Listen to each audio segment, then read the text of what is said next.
নমস্কার, আপনারা দেখছেন নিউজ নাও। আমি রয়েছে সংযুক্তা। চোখ রাখবো এই মুহূর্তের সংবাদে। বাংলাদেশের উদ্ভূত অস্থির পরিস্থিতির কারণে অবিলম্বে সম্পূর্ণ ত্রিপুরা বাংলাদেশ আন্তর্জাতিক সীমান্তে কাঁটাতারের বেড়ার দাবিতে কেন্দ্রীয় গৃহমন্ত্রী অমিত শাহকে চিঠি দিলেন মুখ্যমন্ত্রী ডক্টর মানিক সাহা। উল্লেখ করা যেতে পারে, ত্রিপুরা বাংলাদেশ আন্তর্জাতিক সীমান্তের প্রায় ২৭ কিলোমিটার এলাকা এখনো রয়ে গেছে উন্মুক্ত। গত আগস্ট মাসে শেখ হাসিনা সরকারের ক্ষমতাচ্যুত হবার পর থেকে অনুপ্রবেশ বৃদ্ধির পরিপ্রেক্ষিতে বাংলাদেশ সীমান্তকে সম্পূর্ণভাবে ফেন্সিং বা কাঁটাতারের বেড়ার আওতায় আনতে এবার কেন্দ্রীয় সরকারকে অনুরোধ করলেন ত্রিপুরার মুখ্যমন্ত্রী ডক্টর মানিক সাহা। ত্রিপুরা বাংলাদেশ আন্তর্জাতিক সীমান্ত অংশের বেড়া দেওয়ার কাজ দ্রুত শেষ করার জন্য কেন্দ্রীয় গৃহমন্ত্রী অমিত শাহকে চিঠি দিয়েছেন মুখ্যমন্ত্রী ডক্টর মানিক সাহা।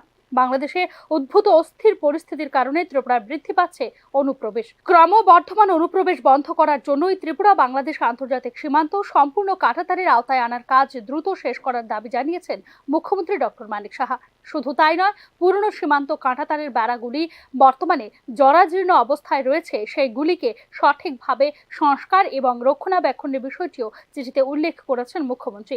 উল্লেখ করা যেতে পারে, ভারত বাংলাদেশ ৪,০৯৬ কিলোমিটার আন্তর্জাতিক সীমান্তের মধ্যে ৮৫৭ কিলোমিটার হলো ত্রিপুরা বাংলাদেশ আন্তর্জাতিক সীমান্ত।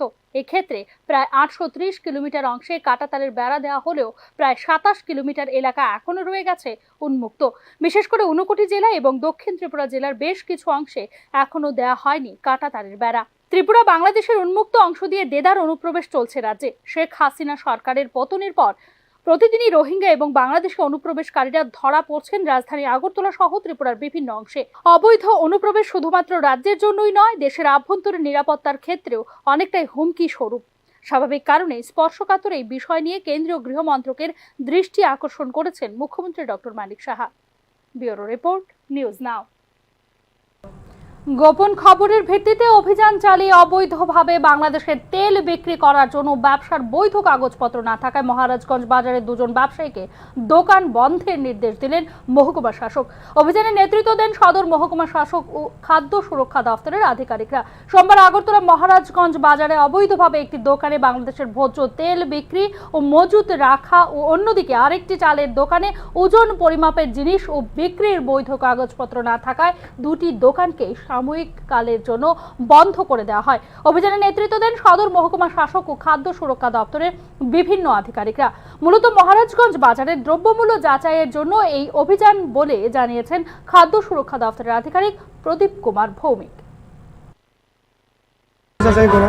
হঠাৎ করে বাজারে যে বিভিন্ন মূল্য যে বাড়ছে, এটা পত্রপত্রিকাতে সেটা প্রকাশিত হয়েছে, সেটা আসলে এটা ব্যবসায়ীদের কোনো গাফিলতি কিনা সেটাই তদন্ত করা আজকে মূলত উদ্দেশ্য।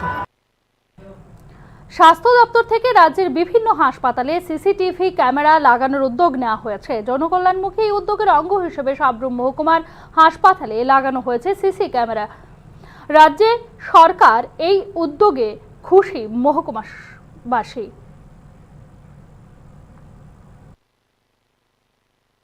হয়তো আরটিগড়ের ঘটনার পরিপ্রেক্ষিতে সাবরুম দিয়ে এটা শুরুয়াত হয়েছে।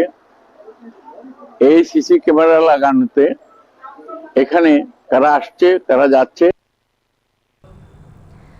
সোনামুড়া বক্সনগর সড়কের মতিনগর থেকে পাঁচনালিয়া যাওয়ার রাস্তার বেহাল দশার চিত্র উঠে এসেছে। রাস্তা নির্মাণের কাজে ব্যাপক দুর্নীতির অভিযোগ আনলেন স্থানীয় এলাকাবাসী।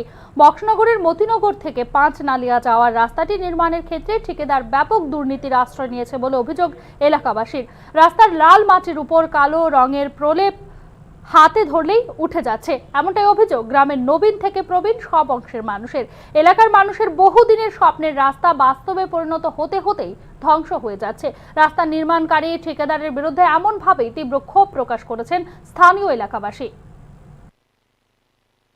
তার অবস্থা রাস্তা কোনো গোলা নাই, কিচ্ছু নাই, শুধু বালু দিয়ে ঠিক করে পরিষ্কার রাস্তা না, কোন গোলা দিছে না, বালু দিয়ে সেটা বালুর লগে বালু দিছে মানে ১০০ কেজি ফিট দিছে মানে।